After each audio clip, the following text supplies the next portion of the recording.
Bismillahirrahmanirrahim.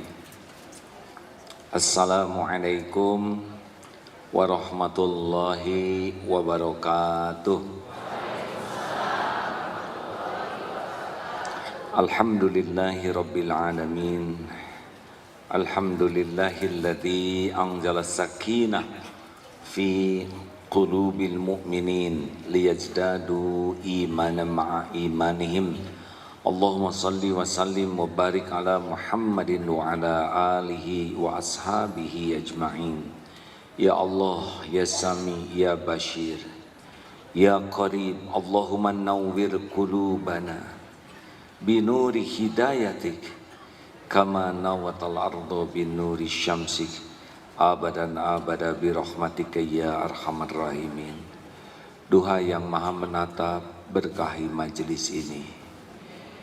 Jadikan pertemuan ini membuat kami semakin yakin padamu ya Allah. Semakin merasakan nikmatnya taat padamu. Dan semakin merasakan leganya pasrah padamu. Lindungi pertemuan ini dari niat yang salah. Lindungi majelis ini dari ilmu yang salah. Lindungi kami dari amal yang salah. Taqabbal minna ya arhamar rahimin. Innaka antas sami'ul alim. Amin ya rabbal alamin. Hadirin, sayang kalau kita tidak berdoa, karena Allah maha mendengar. A'udzubillahi minasyaitonirrajim. Wa idza sa'alaka ibadi anni fa inni qarib. Jika hamba bertanya kepadamu wahai Muhammad tentang aku, tentang Allah, katakanlah aku adalah dekat. Aku kabulkan hamba yang berdoa kepadaku.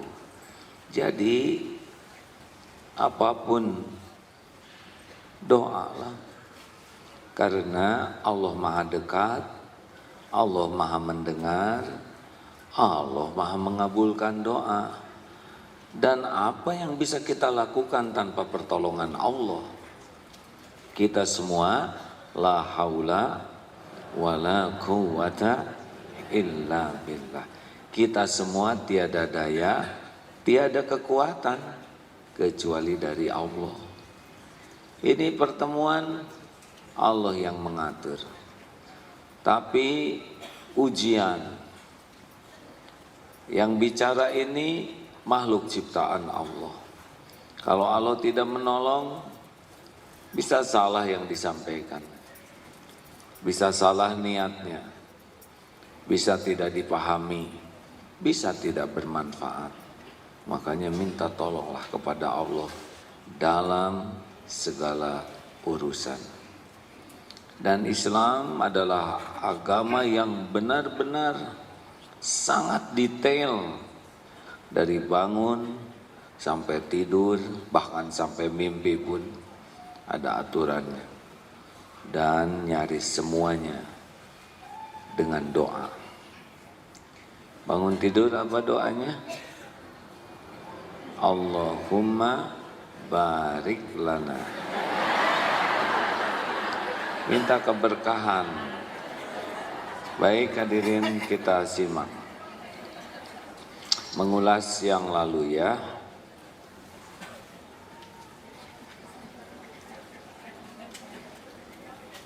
Sebagaimana Allah tidak menerima amal yang dipersekutukan dengan selainnya, maka Allah juga tidak suka kepada hati yang bersekutu. Ini yang minggu lalu ya, 2 minggu yang lalu.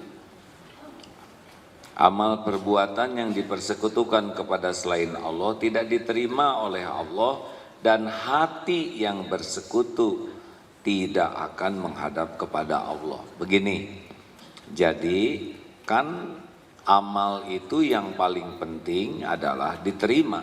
Amal itu kan ada yang sah, ada yang diterima. Sholat banyak yang sah sholatnya, tapi belum tentu diterima, karena belum tentu khusyuk. Belum tentu niat yang tersembunyi di hatinya lillahi ta'ala. Haji banyak yang sah, tapi belum tentu mabrur. Benar? Nah, yang paling penting bagi kita adalah diterima amal kita.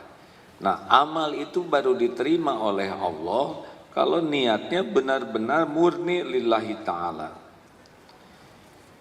Kalau salah niat, walaupun jihad fisabilillah, walaupun dakwah, walaupun hafal Quran, walaupun sedekah tiada henti, tetap tidak diterima kalau salah niat.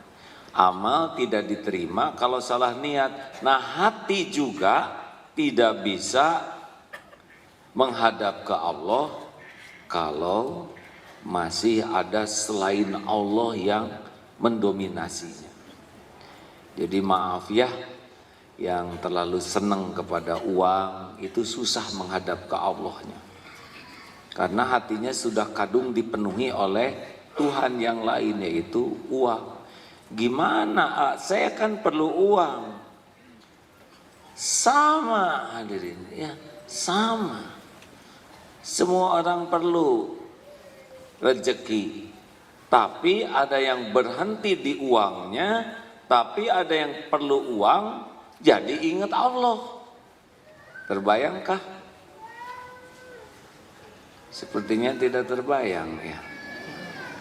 Ada orang yang perlu uang, berhenti di uangnya, penuh dengan mikirkan uang. Tapi ada yang perlu uang, jadi nyambung ke Allah. Jadi penuh hatinya ingat kepada pertolongan, janji, jaminan Allah. Beda hadirin. Ada orang yang punya hutang, sibuk memikirkan hutangnya. Ada yang punya hutang, langsung ingat ke Allah yang maha kaya, yang kuasa melunasi hutang siapapun dengan caranya yang diketahui maupun tidak diketahui. Ada bedanya tidak? Pasti beda. Gelisah dan tenang.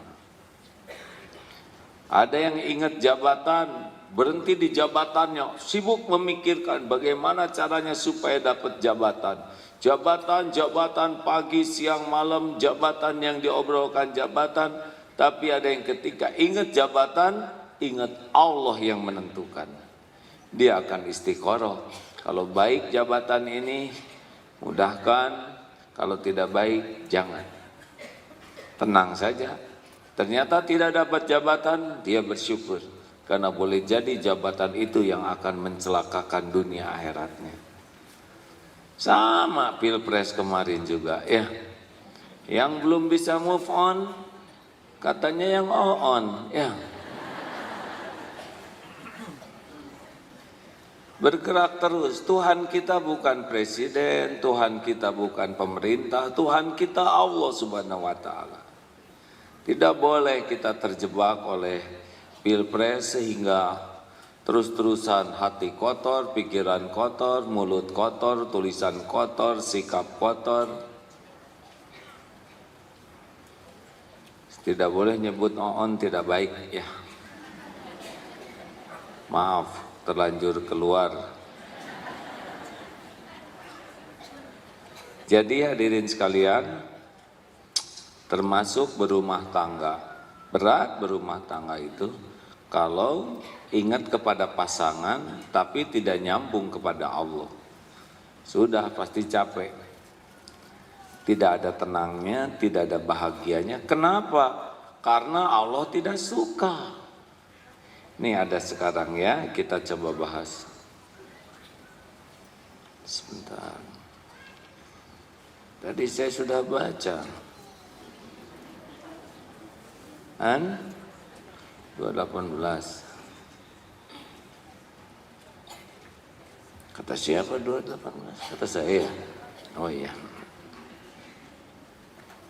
Sebentar hadirin dah.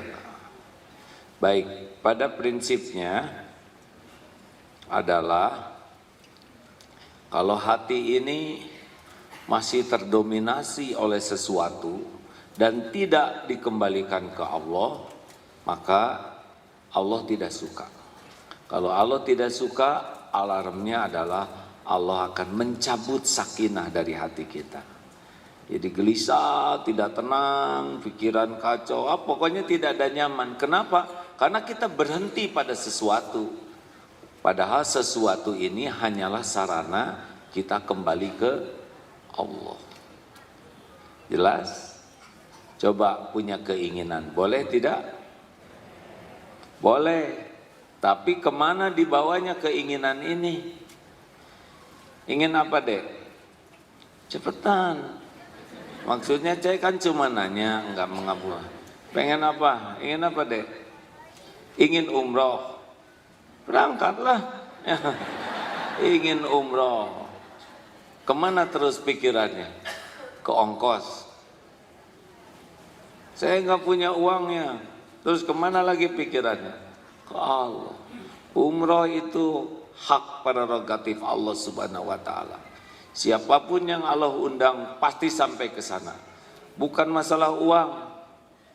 Sebagian besar yang berangkat umroh dan haji, hakul yakin syariatnya tidak bayar sendiri. Saya saksinya.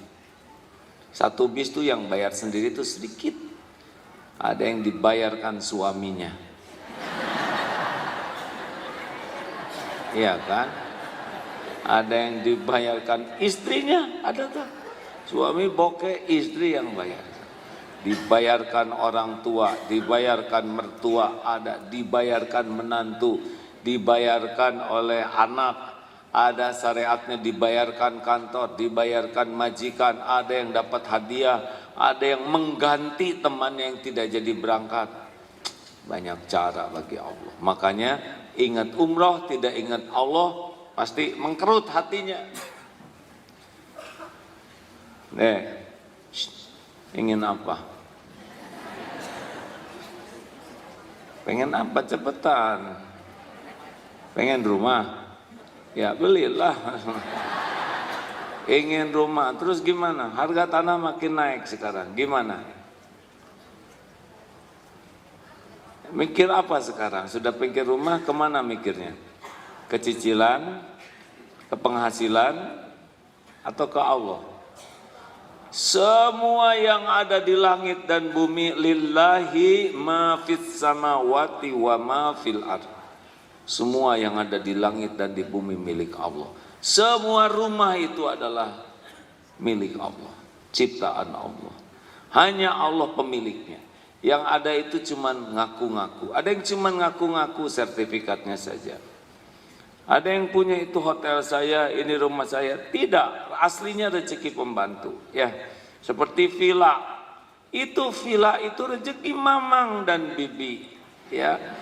Mamang yang berenang, bibi yang metik bunga. Mereka berlari-lari di sekitar villa sambil berpegangan tangan dan digaji. Mau punya villa gratis? Jadilah mamang dan bibi. Oh asli hadirin. Sekarang ini rumah mahal. Sebetulnya tidak penting memiliki rumah. Yang penting itu bisa punya tempat berteduh yang bisa mendekatkan kepada Allah. Saya ingin rumah besar. Emang rumah besar bisa bikin bahagia? Ada tuh yang disuruh, dia gajinya 1.700.000. Kemudian kata salah satu teman yang udah sukses, udah kamu isi aja rumah saya, gak usah bayar, asal bayar listrik, ledeng dan sendiri, pakai aja diurus. Gak jadi, karena listriknya 2 juta. Gaji 1 juta, masa tiap hari ngemut kabel?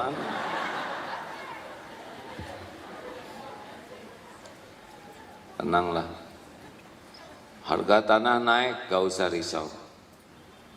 Rezeki dari Allah tidak terhalang oleh harga tanah naik, dolar naik, bensin naik. Allah mengasih sesuka Allah saja. Benar? Gimana kelihatannya saya nggak kebeli rumah sampai akhir hayat. Kalau saudara mikir gitu terus, ya mungkin itu yang terjadi. Karena Allah sesuai dengan prasangka hambanya. Tidak sulit nanti kasih jodoh, ternyata jodohnya sudah punya rumah. Kata mertua, tuh kamu nikah sama anak saya, tuh tinggal isi apartemen, jangan lupa cicilannya. Itu dia. Oh serius hadirin, pemberian dari Allah tidak usah terlacak oleh akal kita, oleh pikiran kita, strategi kita, tidak harus terlacak. Karena Allah janji min haitsu la yahtasib. Jadi jangan pernah mengerdilkan, mengecilkan pertolongan Allah hanya karena tidak terjangkau oleh akal pikiran kita saat ini. Sahabat saya, Mas Punto di Masjid Darut Tauhid, usia 36, kaki lumpuh, mata tidak bisa lihat, buta. Ketika ditanya Mas Punto, bagaimana rasanya keadaan seperti ini? Jawaban beliau, fabi ayyi ala'i rabbikuma tukadziban, maka nikmat Tuhanmu manakah yang kau dustakan? Kalau kaki saya tidak begini, mungkin saya sudah berbuat dosa. Dengan kaki yang bagus, dengan mata saya tidak melihat, alhamdulillah saya bisa merasakan, hati saya bisa melihat kebenaran. Mungkin kalau mata saya melihat, hati saya yang buta. Beliau tidak komplain, tidak kecewa sama sekali dengan perbuatan Allah. Syukur saja. Jam 3 duluan turun dari lantai atas, susah itu ke masjid untuk wudhu dulu. Karena kaki lumpuh itu bergeraknya harus pakai tangan. Tapi tiap jam 3 sudah ada di masjid. Insya Allah tanggal 22 besok nikah. Alhamdulillah. Kemarin karena modalnya cuma punya 2 juta. Punya tabungan nggak Mas? Tidak. Ya. Harus ke KUA. Ih, tiba-tiba orang ada yang nanya nomor rekening. Kirim. Tuh. Tidak terhalang. Mungkin ada yang nanya, kok ada yang mau sama yang lumpuh? Ya dibuat saja oleh Allah hatinya. Ya, saya ngurus beliau, kata istrinya, mudah-mudahan Allah ngurus saya dunia wal akhirat. Tidak sulit. Nah begitulah hadirin, jangan suka memperkecil karunia Allah. Kembali ke Allah dalam segala urusan. Ya, bagaimana ingin rumah yang luas berapa dek? Hati-hati loh ya, makin luas ngejengkang nanti. Masih ingat ibu-ibu yang rumahnya di Perumnas? Masih ingat tidak cerita itu? Ada yang ingat tidak? Coba ibu ingat, ceritakan bu, supaya efisien. Rumah sederhana, pensiun suaminya, maafkan, saya tidak bisa memberi lebih dari ini. Sekarang sudah pensiun, rumah kita paling jelek di antara sekomplek di Perumnas ini. Istrinya teh tenang, Pak, alhamdulillah. Alhamdulillah, gimana bu, rumah kita paling butut. Masya Allah, berapa banyak yang belum punya rumah. Berapa banyak yang tidurnya cuma di tenda, di kolong jembatan, yang hidupnya harus pindah-pindah. Kurang apa karunia dari Allah? Mendingan bersyukur Pak, daripada sibuk memikirkan yang tidak ada. Enak loh Pak, rumah sederhana. Apa enaknya Bu? Satu, susah sombongnya. Apa yang mau disombongin? Belum tentu kita kuat punya rumah bagus, kuat nahan hati untuk tidak sombong. Ujub, sombong, iya Bu. Ibu pakai gelang emas dan pakai karet gelang, beda efeknya. Pakai sepeda brongos dan pakai sepeda, saya nggak nyebut merek loh ya, sepeda mahal dan sepeda biasa saja beda. Apalagi sekarang sesudah terkenal. Teman saya biasa sholat subuh menyepi karena beliau orang kaya, mampu beli sepeda itu, tidak ada masalah, mudah saja. Kemarin telepon, alah, gara-gara terkenal orang ketahuan harga. Saya tidak tenang bersepeda karena takut dibegal tuh hadirin. Yang enak mah pakai sepeda yang ngelipat betulan. Alhamdulillah, dengan sederhana susah sombongnya. Yang kedua, dengan sederhana tidak ada yang iri, Pak. Siapa yang mau iri sama rumah kita? Yang diiriin tuh yang bagus. Yang ketiga, dengan sederhana begini, gampang ngurusnya, Pak. Ngepel juga set, kileser, beres. Barangnya juga sedikit. Yang keempat, rumah sederhana tuh enak, tidak diminatin maling. Maling juga prihatin. Dan yang kelima, insya Allah Pak, kalau kita meninggal ringan hisabnya.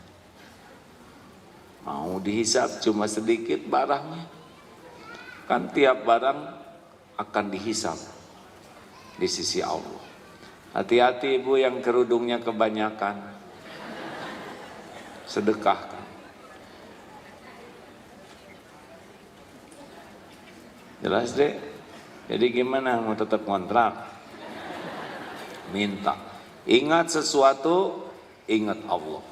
Ingat jodoh, ingat Allah. Ingat apa lagi sih? Ingat haji, umroh, apapun, ingat anak, ingat Allah. Makin delay, lambat ingat ke Allah, hati dipenuhi oleh sesuatu selain Allah, maka Allah yang maha tahu isi hati segera menurunkan alarm gelisah. Gelisah tuh itu bahasa bagusnya sih, ciri-ciri Allah lagi cemburu. Kenapa hatimu lebih berharap dari selainku? Gitu. Selanjutnya, itu yang lalu ya. Nomor 218.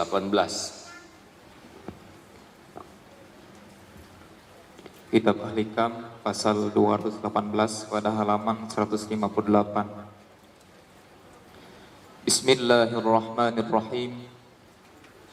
Rubbama waradat 'alaikal anwaru fawajadtal qalba mahshuwan biswaril athari fartahalat min haitsu nazalat farriq qalbaka minal aghyari yamla'hu bil ma'arifi wal asrari.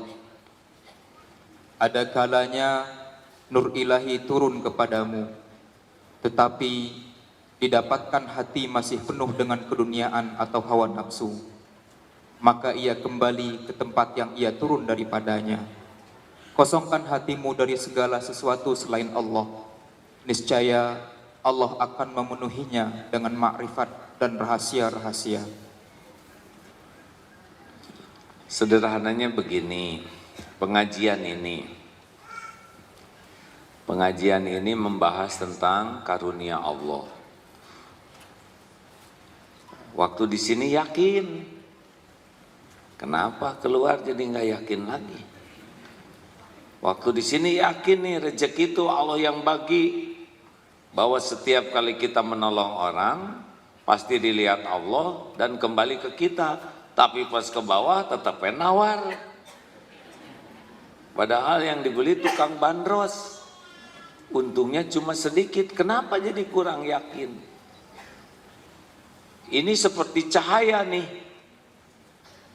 Ilmu itu cahaya, tapi tidak mempan ketika hati kita memang sangat banyak kecintaan lain di hati kita selain ingin jadi dekat dengan Allah. Itulah sebabnya pernah dibahas kenapa di majelis ilmu banyak yang datang tapi perubahannya itu sedikit, tidak sebanding. Karena itu tuh melepas yang ada di hatinya tuh susah, megang saja. Kalau udah sebel ke seseorang, sebel dipegang terus. Jadi hatinya tuh penuh oleh kesebelan, tersebeli, penyebalan.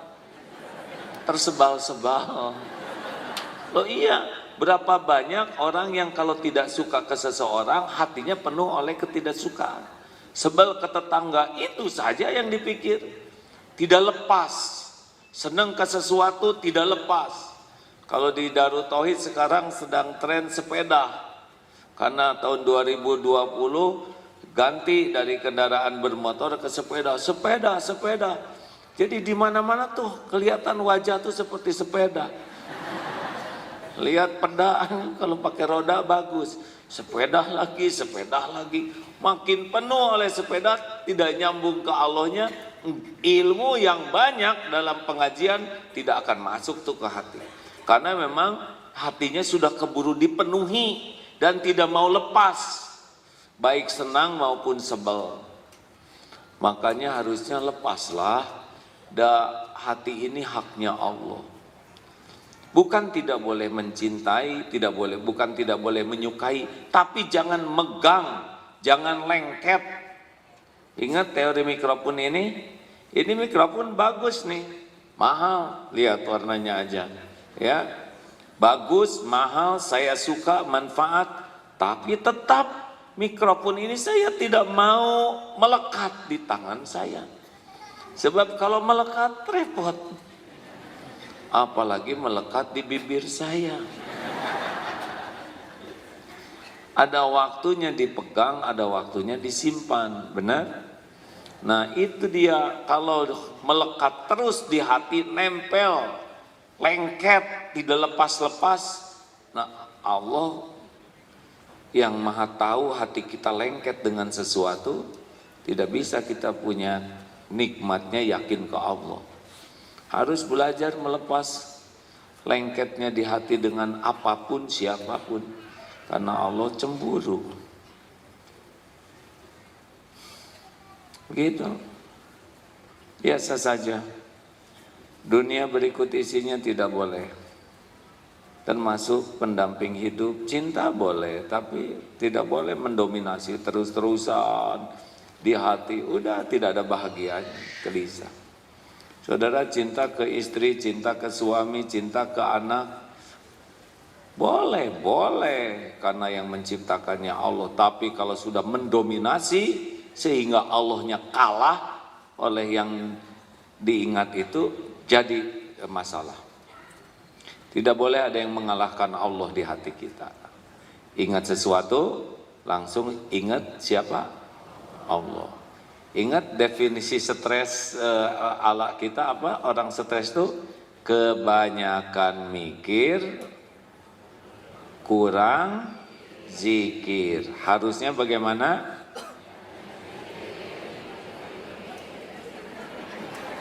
Ini baru ya datang ya.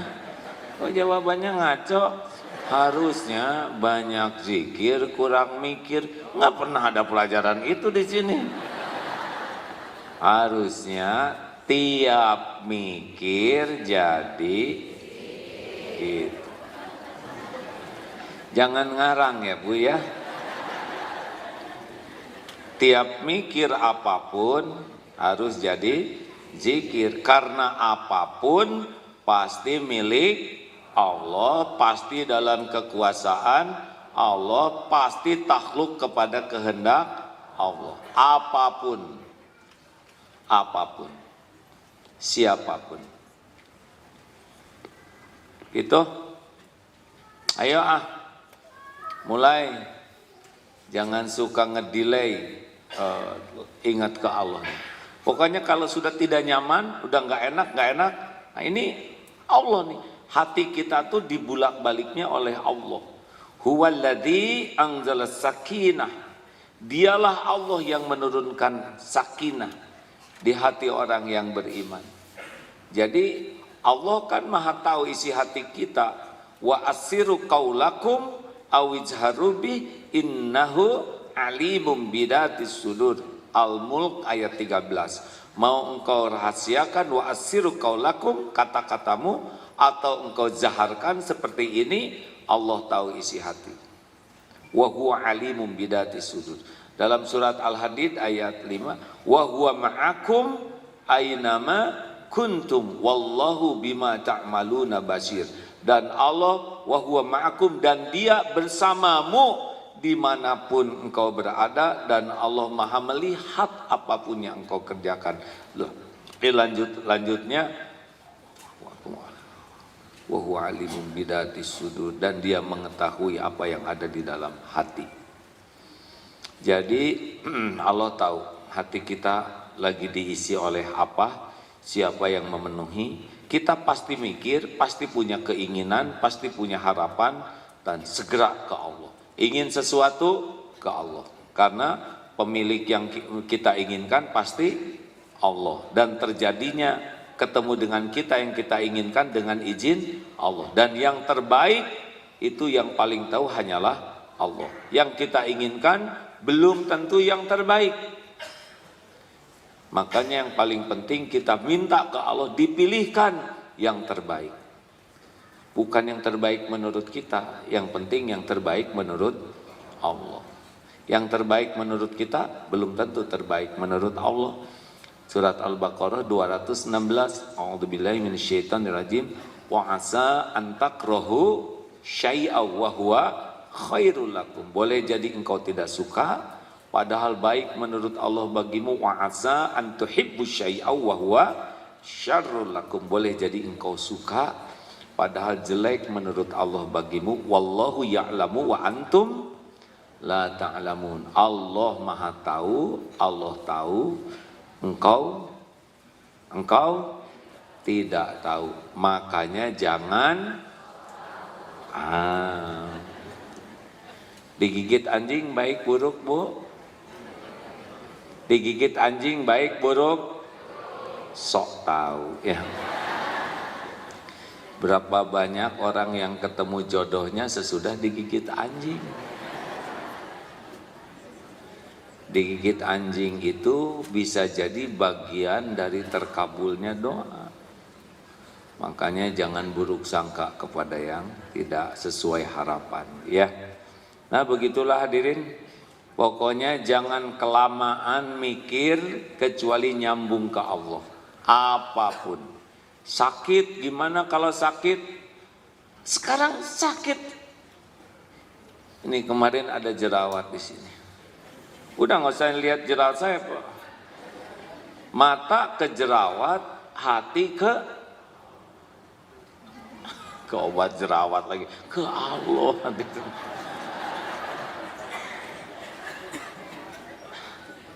Mata ke jerawat, hati harus ke Allah. Karena ini wajah milik, wajah ciptaan, wajah ini dalam kekuasaan, terserah Allah. Tahu yang bikin, pernah di ujung hidung, aduh ya Allah kayak yang nggak ada lagi tempat gitu. Tapi dah harus ridho sesuka Allah. Tahu di sini pasti ada maksudnya Allah nyimpen ini di sini. Mungkin kurang bersih, mungkin kebanyakan makan lemak, mungkin kurang olahraga. Evaluasi apa yang Allah inginkan nyimpen jerawat di sini. Ke Allah hadirin, jangan sampai hanya sibuk dengan syariat ini harus dicuci. Cuci mah cuci, dah kalau jadi mah jadi we tetap. Apalagi yang suka bikin nyesek di hati, nggak ada, ya sudah. Sampai di sini ada pertanyaan, kita bagi nanti ada 219 satu lagi, hanya beda temanya. Apa kabar Pak es krim? Beliau pengusaha es krim. Alhamdulillah, semoga berkah usahanya. Kok bisa hafal? Hafal, beliau ada terus di situ. Ya. Ada pertanyaan kah? Ibu mau nanya? Silakan Bu. Sekarang jam 11 ya, nanti satu materi lagi ya. Atau cukup segitu aja?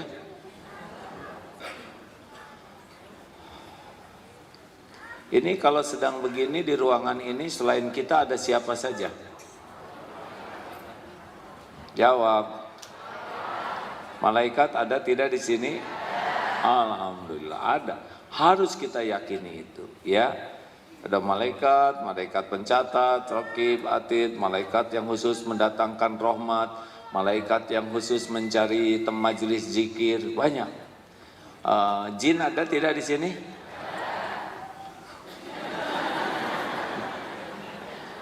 Jin Islam mungkin ikut juga di sini. Udah nggak usah dicari, nggak usah apa, udah nggak ketemu juga, kaget sendiri, biar aja. Ya Bu. Assalamualaikum warahmatullahi wabarakatuh. Waalaikumsalam warahmatullahi wabarakatuh. Saya teringat pada Nabi Ibrahim. Nabi Ibrahim itu dia kan lama tidak punya anak. Kemudian Allah memberinya anak. Dan perhatiannya tertuju pada Ismail. Karena begitu sayangnya. Tapi kemudian Ismail harus dibuang dengan ibunya, ditaruh di Baka. Di Mekah ya. Iya, di Mekah. Tapi tidak itu saja. Bahkan Ibrahim bermimpi bahwa Ismail itu harus disembelih. Nah, apakah kisah ini juga karena Allah cemburu pada Ismail?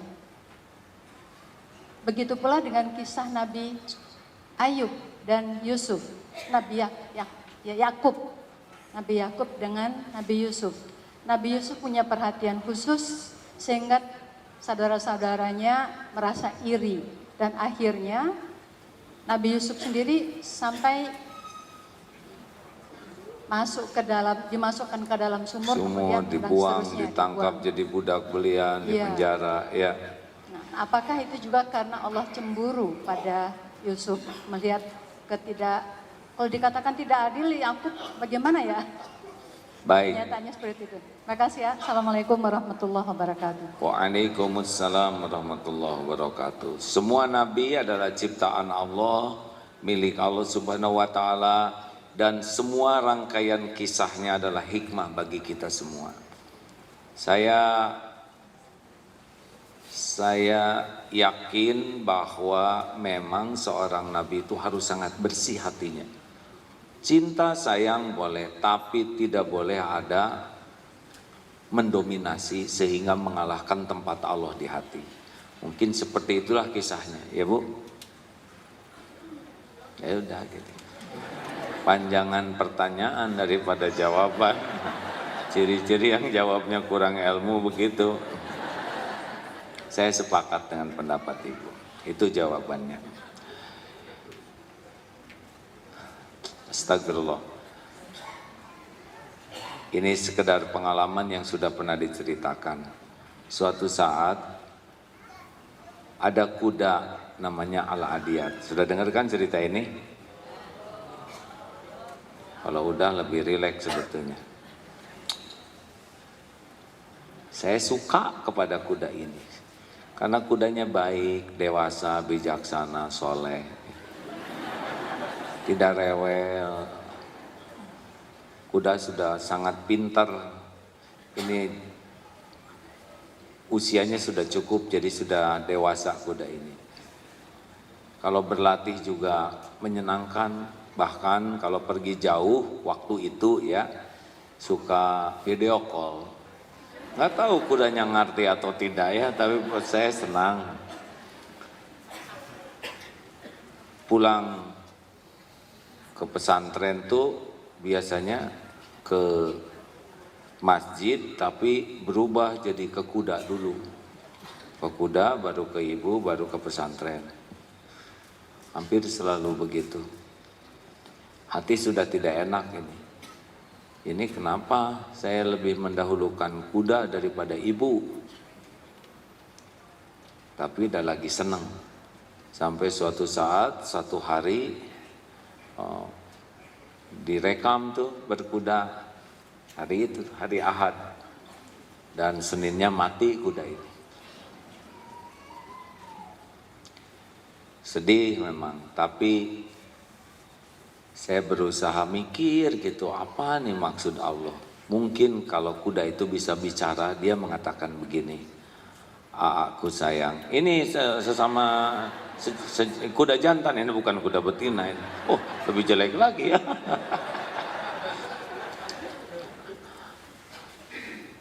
Saya tahu kehadiranku membahagiakan dirimu, tapi saya takut kehadiranku malah mengotori hatimu. Bisa ujub, takabur, ria, daripada aku hadir dan AA jadi berdosa lebih baik. Aku mohon izin pulang terlebih dahulu. Gitu. Tapi sudah mikir gitu, oh ya, saya ridho. Dan begitu saja. Karena sudah pernah melekat, nempel di hati, jadi Allah mematikan ini sebuah karunia. Jadi hadirin, kalau suatu saat kita ingin karunia besar, sebetulnya salah satu karunia yang sangat mahal adalah kita diambil atau dihalang-halangi dari sesuatu yang bisa mencuri kedudukan Allah di hati kita. Bisa paham hadirin? Misalkan punya kendaraan, suka sekali sampai ke masjid jadi telat karena kendaraan ini. Pokoknya ingat kendaraan, lebih banyak biaya untuk kendaraan daripada untuk sedekah. Sangat mudah bagi Allah untuk memindahkan dari garasi ke tempat orang lain, ya kan? Oh serius ini hadirin? Yang hilang-hilang mobil atau ibu misalkan punya sendal sangat bagus sehingga jarang masuk masjid karena duduknya ingin dekat sendal. Tidak sulit itu. Oh iya, punya barang, punya anak, punya tabungan, punya suami, punya istri. Kalau itu udah sangat lengket di hati dan mendominasi hati dan Allah sayang, kemudian diambil apa yang membuat sandaran, khauf dan rojanya, itu karunia. Jadi kalau satu saat kita terlalu bangga dengan tabungan kita, ya, merasa aman, merasa terjamin dengan deposito yang ada, merasa saya masa tua saya tenanglah, deposito saya cukup, anak-anak juga beres. Bisa diambil itu oleh Allah karena itu sudah menjadi sesuatu yang kita ilahkan. Dan itu rezeki. Kalau misalkan ujub dengan otot kawat, balung besi, leher beton, urat kabel, wajah asbes, dan terus terdominasi untuk membuat tubuh ini kelihatan bagus, dan lebih sibuk untuk badan, dan itu pun tidak jadi pendekat ke Allah. Kan kita tuh harus sehat. Sehat itu untuk afiah, untuk menjadi dekat dengan Allah. Bukan sehat untuk jadi ujub. Tapi misalkan kita terdominasi untuk membuat badan sehat atau gimana lah, yang badannya bagus tapi tidak digunakan. Kesehatan ini mendekat ke Allah, bahkan untuk ria, untuk ujub, pengotor hati lah gitu ya. Dan merasa, wah saya ini terjamin, atau gampang oleh Allah. Kasih aja bakteri apa yang suka membuat di toilet terus tuh. Bakteri diare itu bakteri apa Pak? Oh ini apal ya. Tinggal kirim nyamuk saja, Mbak Aedes aegypti. Betina kan? Cos, padahal saya sudah pakai obat anti nyamuk. Tinggal dilewatin aja di sini, udah dibalur semua, ini kelewat segini. Nanti nyamuknya tuh cos di sini. Tidak ada yang rumit bagi Allah, benar? Makanya tidak boleh kita merasa aman kecuali dengan jaminan Allah Subhanahu wa taala. Apakah ada orang jagoan dalam hidup ini? Ya, kalau bisa mah dijawab hadirinnya. Saya nggak ngarep-ngarep jawaban, tapi terlalu sepi. Apakah ada orang yang jagoan? Yang ada tuh satu saja, Allah saja yang melindungi. Sejago apapun tidak akan bisa keluar dari kekuasaan Allah. Wah ini jago sekali naik motor, tinggal slip, jebet. Ya, cerita ada santri yang mahir sekali berkuda dan kuda tuh suka sama dia karena baik. Suatu saat sedang cross country kuda tuh, ini kuda dia nyundul kuda yang di depan. Kuda yang di depan tersinggung, ini urusan sesama kuda sebetulnya ya. duk gitu pantatnya, langsung nyepak. Tapi yang kena bukan kuda, tulang kering, patah langsung seketika. Padahal jago berlatih, jago memanah sambil berkuda. Wah, kudanya juga akrab, tidak bisa menghalangi ketentuan Allah. Jadi tidak boleh kita merasa aman dengan terampil, dengan jago, dengan keahlian, dengan daya ingat, dengan tabungan, aset, relasi, dengan kecerdasan. Gak ada. Kalau Allah tidak mengizinkan, tidak terjadi. Kalau Allah izinkan, baru terjadi. Wah, kita harus ngebohong nih. Bohong tuh tidak ada yang tidak diketahui Allah. Kalau Allah mau ngebuka, kebuka. Tidak ada yang jago berbohong. Orang tidak tahu kebohongan kita, penyebabnya cuma satu. Apa? Allah belum ngebuka. Kalau Allah buka, langsung dicopot jabatan. Sudah, jangan kemana-mana pikirannya.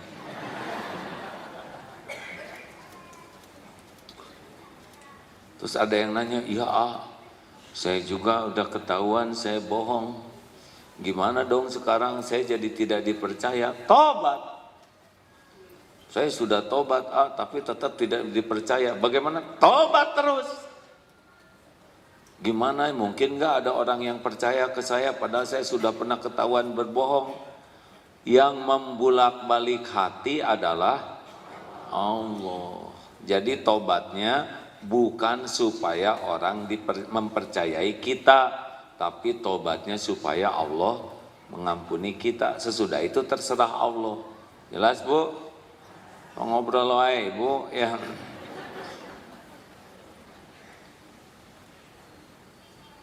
Ngerti, Pak? Kenapa Bapak jadi nunduk begini? Tidak pernah ketahuan ya bohongnya. Ini serius nih hadirin. Jadi kalau suatu saat ada kepahitan, yang pertama kita evaluasi ini, jangan-jangan kepahitan ini karunia Allah. Karena kita sudah mengilahkan sesuatu ini dan sekarang Allah mengambil ilah kita. Mungkin jabatan, wah di kantor sukses, tiba-tiba kejadian, diturunkan, boleh jadi itu pertolongan Allah. Seperti Khalid bin Walid, sukses peperangan, menang, terus diturunkan oleh Umar bin Khattab jadi prajurit biasa dan terima.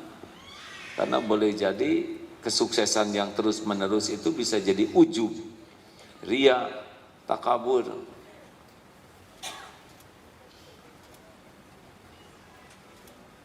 Anak misal bertanding kalah, baik atau buruk? Oh, tergantung. Daripada menang jadi sombong, mending kalah jadi tawadu. Apalah sih artinya piala, betul?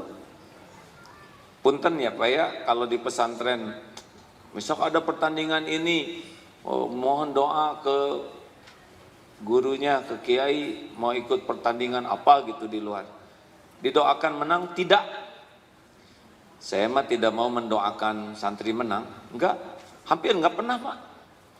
Paling mendoakan semoga jadi amal soleh, semoga bisa melakukan yang terbaik dan menerima ketentuan Allah yang terbaik.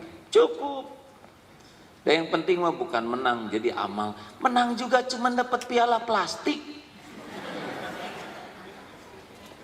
bisa beli sendiri 200 ribuan, atau piagam selembar kita bisa nyetak 1 rim ya. Masa berlatih hanya untuk itu? Apalagi kalau musabaqah tilawatil Quran, para penghafal, aduh bahaya. Ada kalanya mendingan gak usah menang, tapi hati terjaga. Daripada menang jadi ujub, jadi merasa lebih penting hati, karena Allah yang zuru ila qulubikum wa a'malikum. Ini baru dapat informasi untuk perpindahan kota, ibu kota, ternyata ada 700 perencana dengan tim. Yang diterima itu sekitar 235 dan yang terpilih itu 5 tim sekarang. Salah satu di antara tim ini tadi memberitahu, kami termasuk tim yang akan mempresentasikan, mohon doa, didoakan apa yang terbaik dari Allah. Belum tentu didoakan harus dapat, dan nanti bisa nempel tuh ujubnya, ya kan?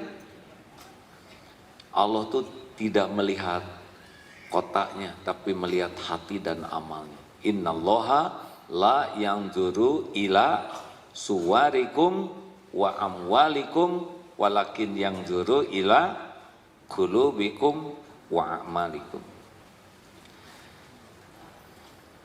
Sudah? Maaf ya Bu, jawabannya terlalu panjang. Ibu udah lupakan sama pertanyaannya ya.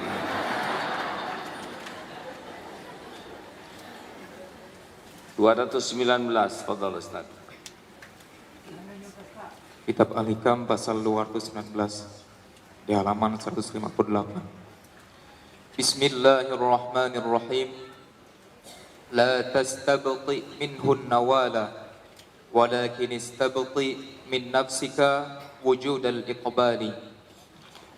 Jangan merasa lambat datangnya karunia pemberian Allah kepadamu, tetapi hendaknya engkau merasakan kelambatan dirimu untuk menghadap kepada Allah.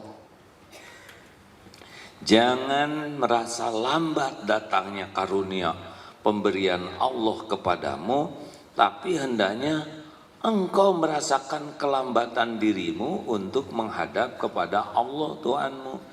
Jadi gini hadirin, Allah Subhanahu wa Ta'ala pencipta, perancang jagad semesta alam yang maha dahsyat seperti ini, itu maha sempurna di dalam hal apapun, dari perencanaannya, penciptaannya, perawatannya. Contoh yang paling dekat ini jasad kita ini. Ini siapa yang bikin ini ya? Tanpa bermaksud merendahkan orang tua, kita nggak bisa bikin anak. Boro-boro bikin anak, gambar anak juga tidak bisa. Sehelai rambut saja tidak sanggup, apalagi seperti ini, benar? Ini presisi, bukan hanya presisi bentuknya, tapi presisi sistemnya, presisi waktunya, dalam hal apapun sempurna. Pengelolaan Allah Subhanahu wa Ta'ala tuh. Coba kedip kita ini. Ini kan Masya Allah.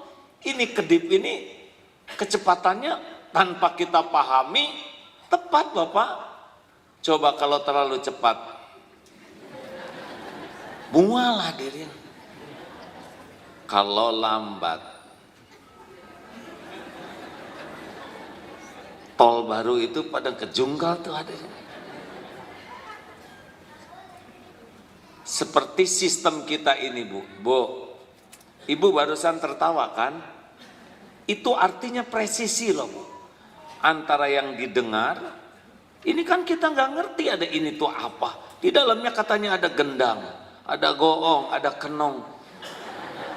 Tangkap sini, dari sini secara kecepatan yang tidak terbayangkan masuk ke otak. Dan kita juga nggak tahu otak kita seperti apa. Diproses, si AA lucu, kamu ketawa sekarang. Dan perintah itu langsung menyebar ke seluruh anggota tubuh, bibir, ya, dan tidak bergiliran. Kan kurang bagus.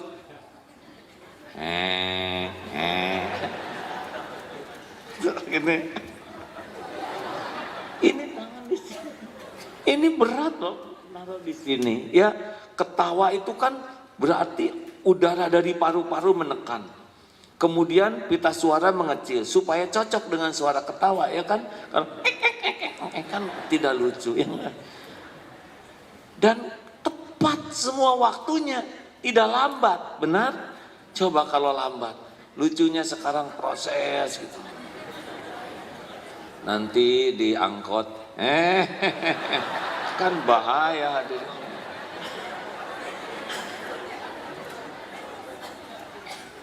Jadi seperti, aduh saya telat nikah. Nggak ada telat nikah. Saya telat punya anak. Itu jawabannya cuma satu, Allah belum menikahkan. Allah belum menitipkan anak. Apapun yang dari Allah itu tidak ada yang telat.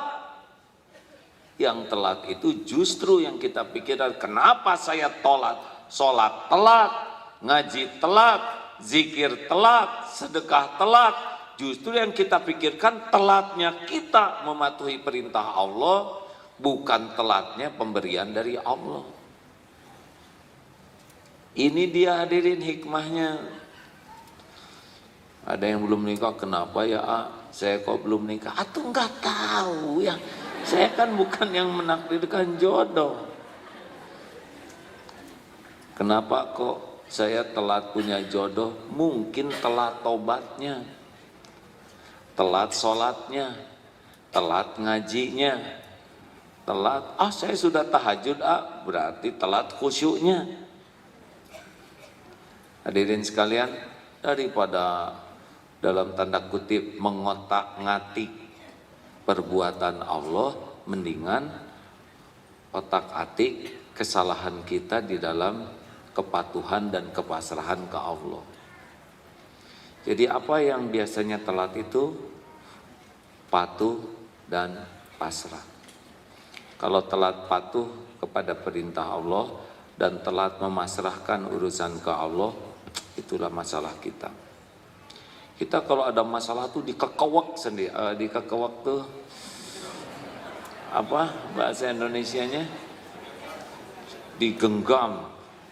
Bahasa Sunda tuh dramatis hadirin ya, dikekewek, blekok dan jadi dikekewek tuh digenggamnya tuh genggam erat yang gak mau dilepas. Lepaskanlah ke Allah. Dan memang kita tidak disuruh ngurus urusan sendiri. A'udzubillahi minasyaitonirrajim. Wa may yattaqillah yaj'al lahu makhrajan.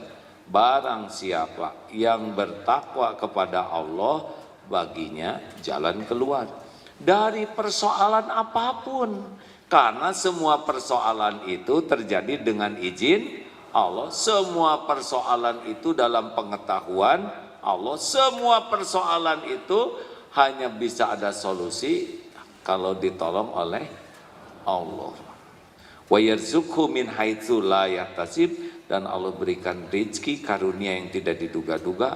Nah, yang kedua nih At-Tolak ayat 3, wa may yatawakkal 'ala Allah fahuwa hasbuh. Barang siapa yang pasrah total ke Allah, maka Allah cukupi. Cukup tuh macam-macam, cukupi ketenangan hatinya, cukupi informasi, cukup data, cukup apapun yang kita perlukan Allah cukupi. Karena semua keperluan kita Allah yang menciptakan, dan semua keperluan kita Allah yang menggenggam. Gitu. Jadi tidak terlalu rumit sih sebetulnya hidup ini. Yang rumit mah yaitu yang tidak patuh dan tidak pasrah ke Allah karena kurang yakin. Dah, sekarang bersegera saja. Telat makan jadi masalah? Cik atuh hadirin, saya tidak boleh berharap dari makhluk. Tapi kalau nanya pada diem aja asa gimana gitu ya. Telat makan jadi masalah, telat minum jadi masalah, telat tidur jadi masalah, telat ke kantor jadi masalah, telat ke sekolah jadi masalah, telat bayar utang, apalagi telat sholat. Ketika ditanya amalan apa yang paling disukai Allah, as-sholatu ala waqtiha, sholat tepat pada waktu. Summa kemudian birrul walidain, berbuat baik kepada orang tua. Kemudian al-jihadu fi sabilillah. Bayangkan tingkatannya tuh hadirin. Nah kita mah kadang-kadang kalah Allah tuh oleh urusan lain. Padahal bekerja itu menunggu waktu sholat. Masak itu nunggu waktu sholat. Ngurus anak itu nunggu waktu sholat. Belajar itu nunggu waktu sholat. Jadi jangan dikalahkan oleh Allah. Rapat, berhenti. Bagaimana akan ada solusi terbaik kalau tidak ditolong oleh Allah? Dan rapat-rapat juga ngabisin konsumsi kalau tidak ditolong Allah. Berapa banyak rapat ujungnya bangkrut ya. Allah yang bolak-balik hati. Terima kasih hadirin. Asa panjang kali ini ceramahnya.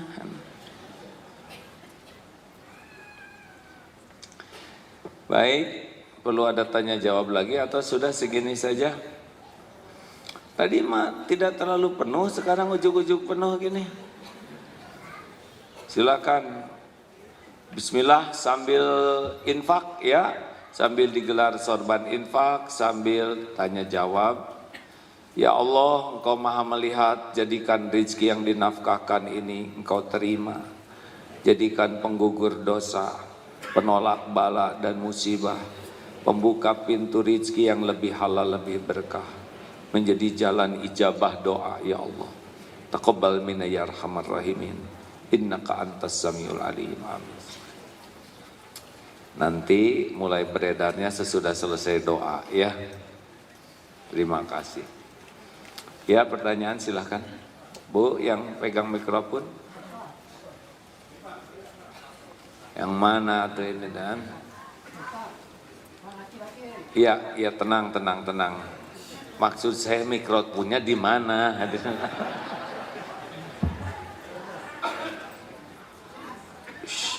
Ya, terserah petugas Udah? Ya Bu, boleh. Giliran Bapak di sana. Ada lagi mikrofonnya? Ayo deh.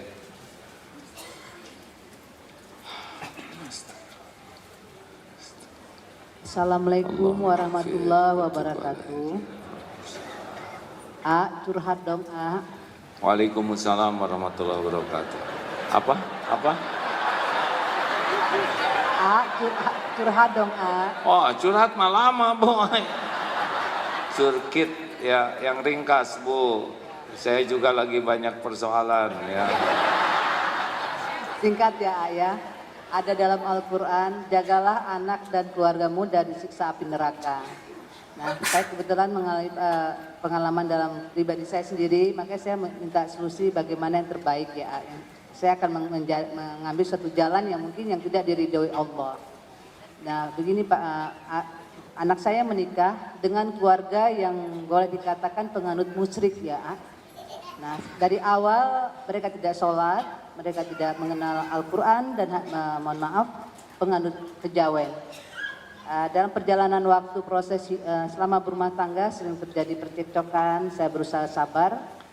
Terakhir ada puncak terakhir, anak saya meninggalkan saya dan nauzubillah min dzalik. Saya tidak pernah mendoakan sebagai seorang ibu untuk seorang anak yang durhaka.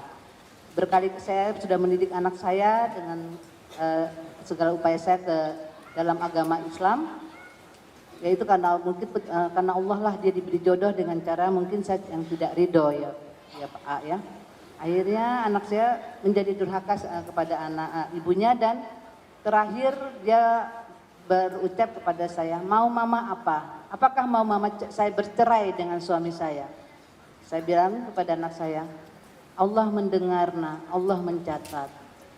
Kalaupun itu jalan yang terbaik dengan Allah, mama ridho. Apakah itu benar? Terima kasih. Assalamualaikum warahmatullahi wabarakatuh. Waalaikumsalam warahmatullahi. Kalau ada sesuatu sikap yang kurang baik pada anak, yang harus tobat adalah kita sebagai orang tua. Karena boleh jadi anak berbuat seperti itu karena kelalaian kita di dalam memberi contoh, kelalaian kita di dalam mendidik, melatih, atau kekurang-sungguhan kita di dalam mendoakan. Sibuk menyalahkan anak tidak menyelesaikan masalah, tapi sibuk bertobat. Innallaha yuhibbut tawwabin wa yuhibbul mutatahhirin. Sesungguhnya Allah sangat mencintai orang yang bertobat dan mensucikan diri. Sebaiknya siapapun jangan fokus kepada kesalahan anak saja, tapi harus segera dibawa ke tobat. Jauh lebih kuat air mata tobat dibanding dengan nasihat. Kalau air mata tobat, Allah yang kita andalkan untuk menyelesaikan masalah, tapi kalau nasihat dari diri kita, sangat boleh jadi kita mengandalkan diri kita. Bagaimana pernikahan? Kalau pernikahan itu membawa kepada kemurkaan Allah, maka talak itu menjadi bagian dari solusi. Kalau dibawa ke jurang lalu menghentikan dari tarikan ke jurang, itu menjadi keselamatan. Benar?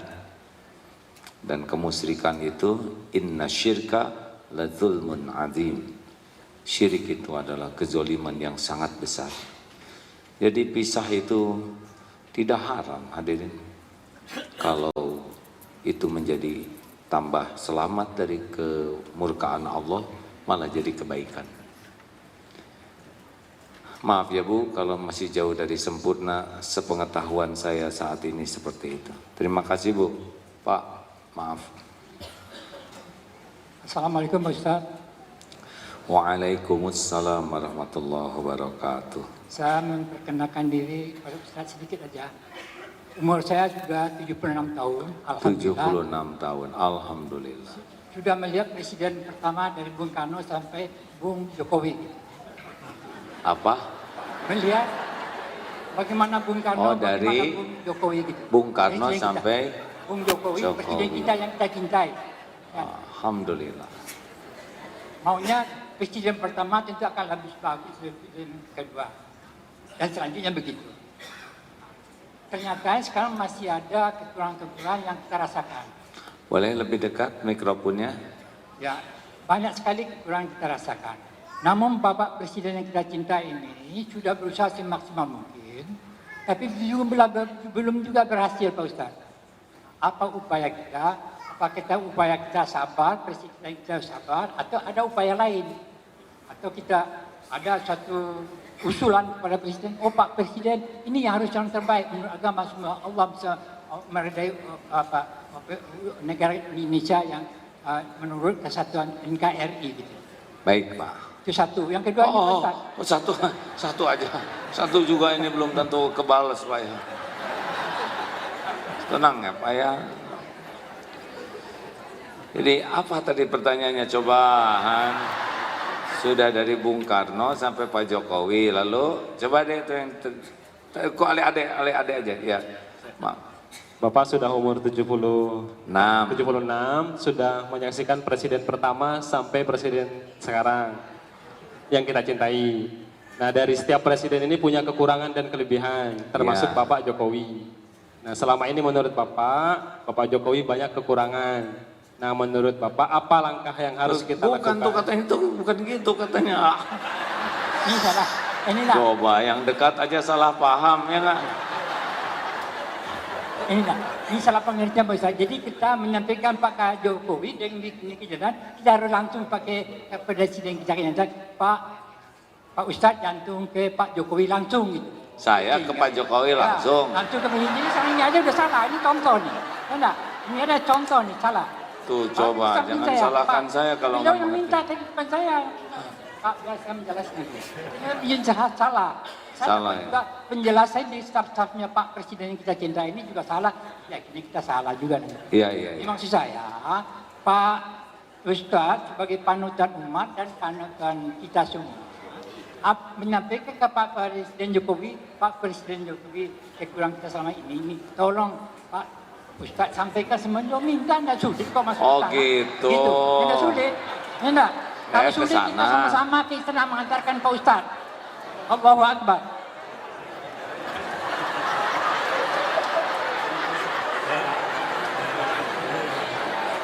Jadi kesimpulannya saya suruh ke Pak Jokowi. Siapalah saya, Pak.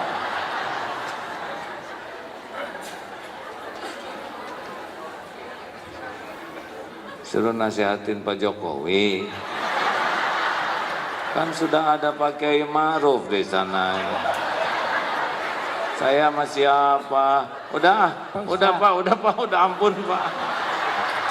Udah ampun ah. Saya mah paling bisa mendoakan dari jauh. Ke sana gimana, saya ke istananya aja banyak yang jaga. Udah. Makasih Pak.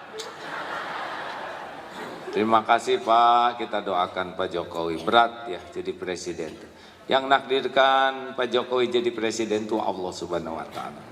Surat Ali Imran ayat 26. Qulillahumma malikal mulk tu'til mulka man tasya wa tanzi'ul mulka mimman tasya wa tu'izzu man tasya wa tuzillu man tasya biyadikal khair innaka ala kulli syai'in qadir.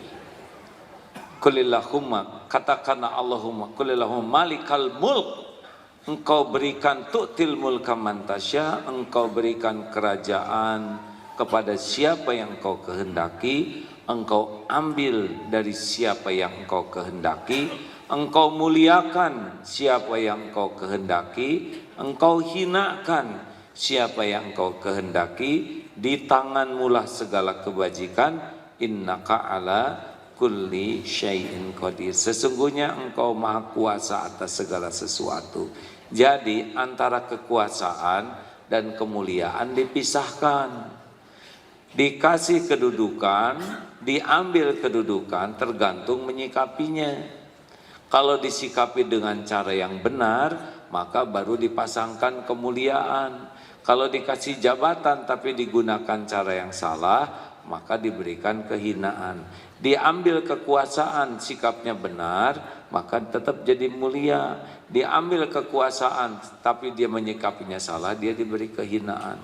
Jadi antara kekuasaan dengan kemuliaan itu coupling yang berbeda, tidak langsung dikasih pangkat, langsung kasih mulia, tidak. Itu baru cobaan. Kayak lulus baru dikasih ijazah, gitu. Ya, kita doakan supaya lulus. Memang takdirnya sekarang beliau yang oleh Allah ditetapkan ujian jadi presiden. Saya anjurkan bapak-bapak jangan maulah ya jadi presiden. Siapa yang milih? Istri sendiri aja. Mau jadi presiden? Saya yang pertama enggak milih.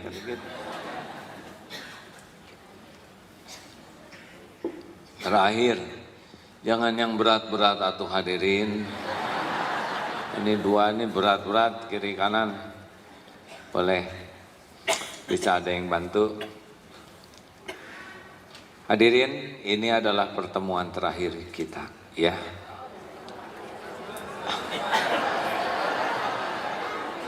Tahun ini, insya Allah.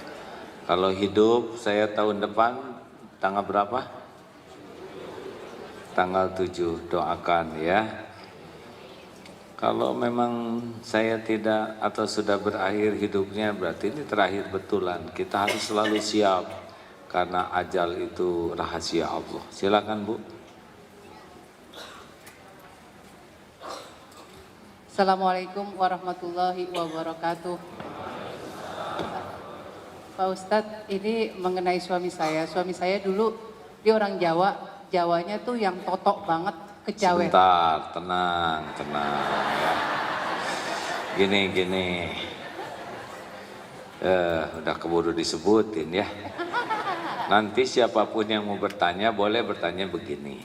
ada sebuah keluarga. Lalu suaminya, nah gitu. Ya, tapi udah keburu disebut ya. Kita udah lanjut. Kalau disamarkan kita aman, kalau enggak jadi mikirin siapa suaminya. Nah, ya Bu, nggak apa-apa, silakan Bu. Enggak, karena lingkungannya itu banyak Kristennya Pak, gitu. Maaf, banyak non Muslim lah gitu. Terus dia itu kejawen, dia nggak bisa ngaji sama sekali. Waktu saya nikah sama dia, dia nggak ngasih tahu gitu.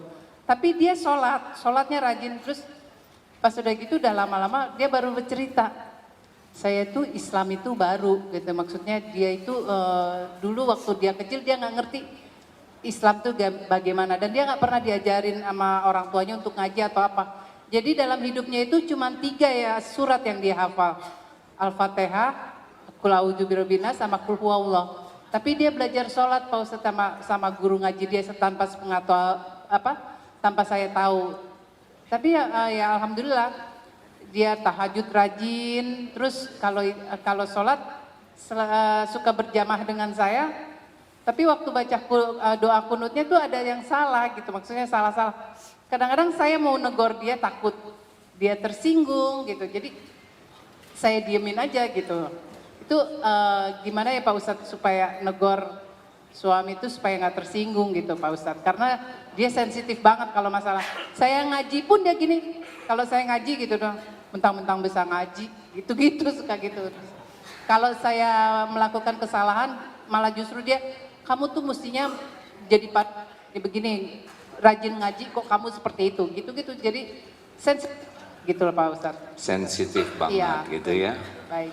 Bagus sekali ya. Makasih banyak Pak Ustadz. Assalamualaikum warahmatullahi wabarakatuh. Saya lagi hati-hati nih ya.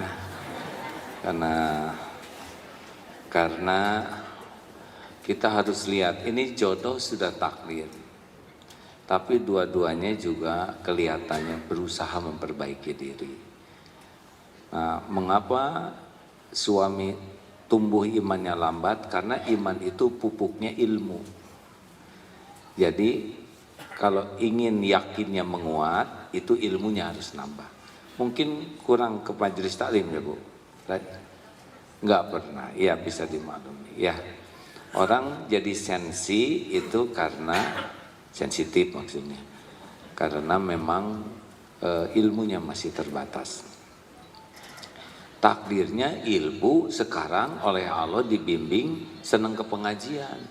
Jadi ibu yang jadi amanah. Terus gimana cara menasehati suami? Gak usah dinasehati dengan omongan Bu.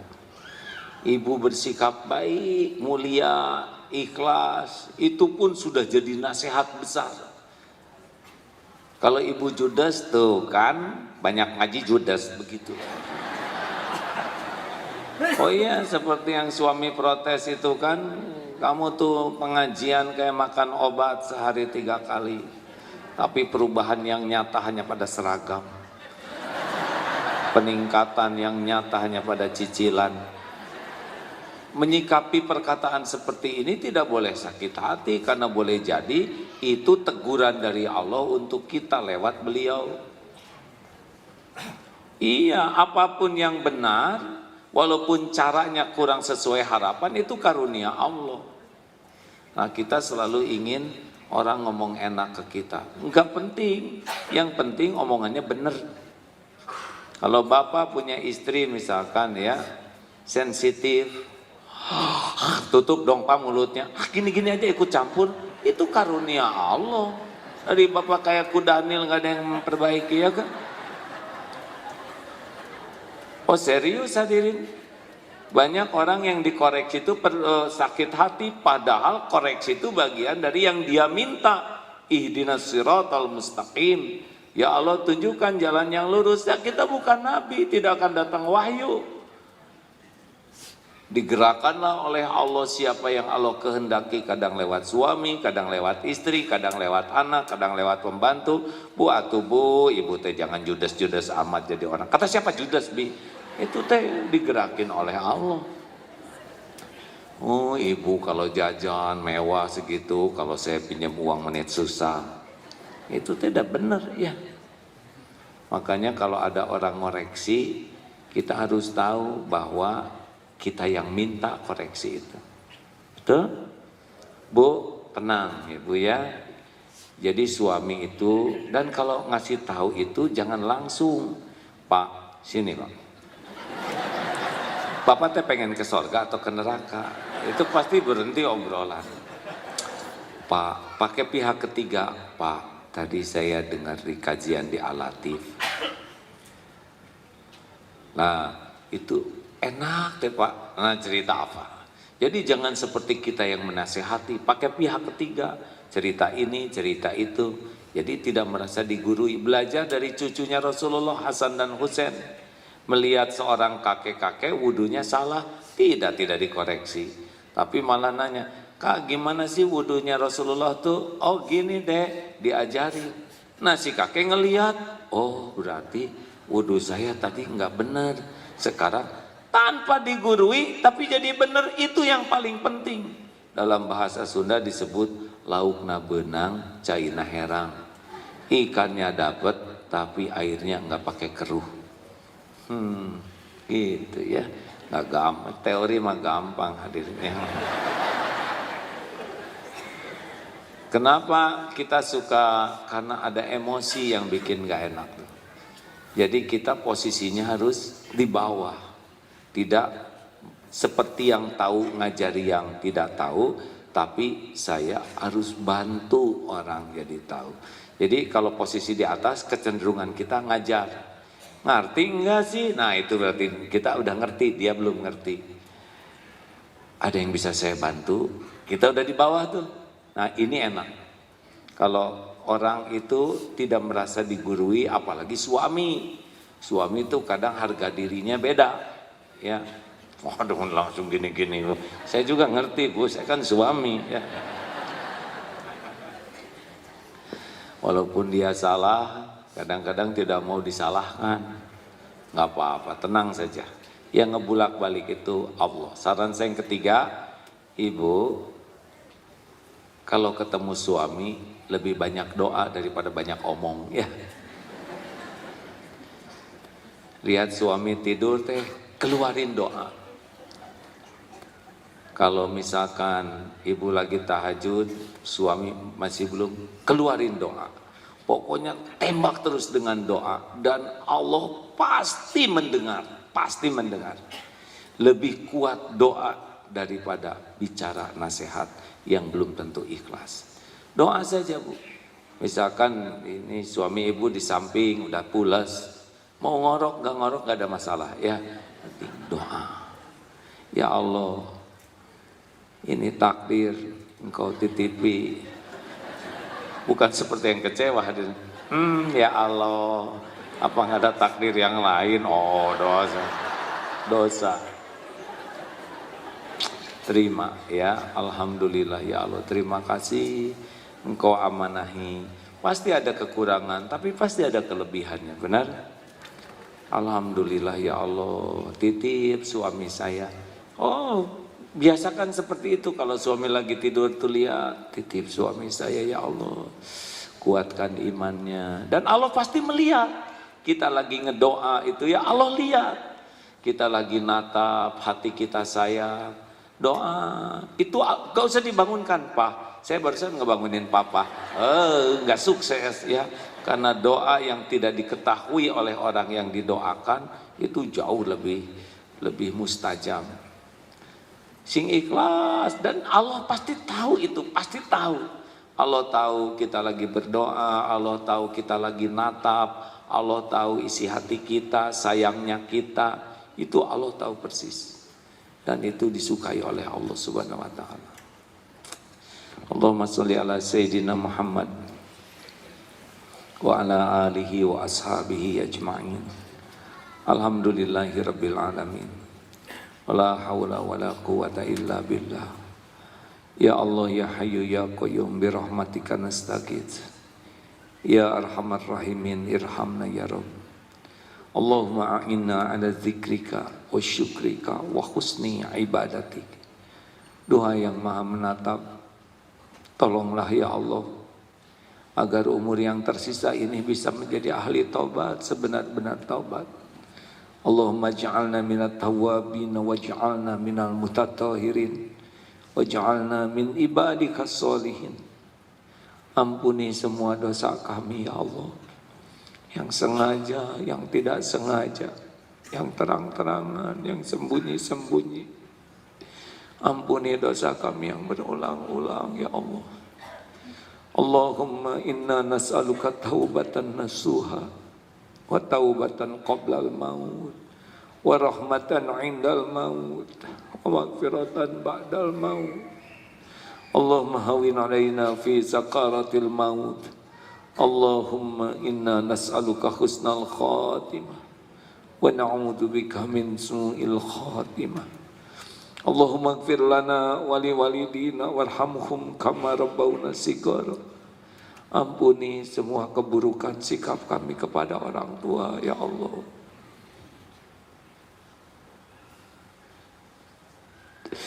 Ampuni semua kedurhakaan kami. Ampuni ibu bapak kami ya Allah. Muliakan sisa usianya, berkahi sisa umurnya, jadikan husnul khotimah akhir hayatnya, lapangkan kubur, jadikan ahli surga. Rabbana hab lana min azwajina wa dhurriyyatina qurrata a'yun waj'alna lil muttaqina imama. Ya Allah, karuniakan kepada kami keluarga yang penuh keberkahan. Karuniakan kepada kami keluarga yang mencintai-Mu di atas segalanya. Berkahi ya Allah, lindungi keluarga kami dari kufur nikmat, lindungi dari futuri iman, lindungi dari ilmu amal yang salah, lindungi dari harta yang tidak barokah. Ya Allah, karuniakan kepada kami nikmatnya yakin padamu, nikmatnya ibadah, nikmatnya lahir batin sehat walafiat, nikmatnya rezeki yang halal barokah, nikmatnya istiqomah. Ya Allah, berkahi majlis ini, sembuhkan jamaah yang sedang sakit ya Syafi', berikan pendamping terbaik yang menantikannya ya Allah, berikan jalan keluar yang penuh berkah ya Fatah, berikan kecukupan bagi yang kekurangan dan dililit hutang ya Ghani. Ya Allah, berikan kepada kami istiqomah, jangan cabut nikmat iman ini ya Allah. Rabbana la tuzigh qulubana ba'da idh hadaitana wa hab lana min ladunka rahmah innaka antal wahhab. Allahumma inna nas'aluka ridhaka wal jannah wa na'udzubika min sakhatika wan nar. Ya Allah, bimbing para pemimpin kami ya Rabb, agar menjadi hamba yang takut padamu, hamba yang adil, jujur dan amanah terhadap negeri ini. Lindungi kami dari siapapun yang menjauhkan umat darimu ya Allah. Allahumma ighfir lil mu'min wal mu'minat wal muslimin wal muslimat al ahya'i minhum wal amwat. Allahumma a'izal islam wal muslimin. Rabbana atina fid dunya hasanah wa fil akhirati hasanah wa qina adzabannar. Subhana rabbika rabbil izzati amma yasifun wa salamun alal mursalin walhamdulillahi.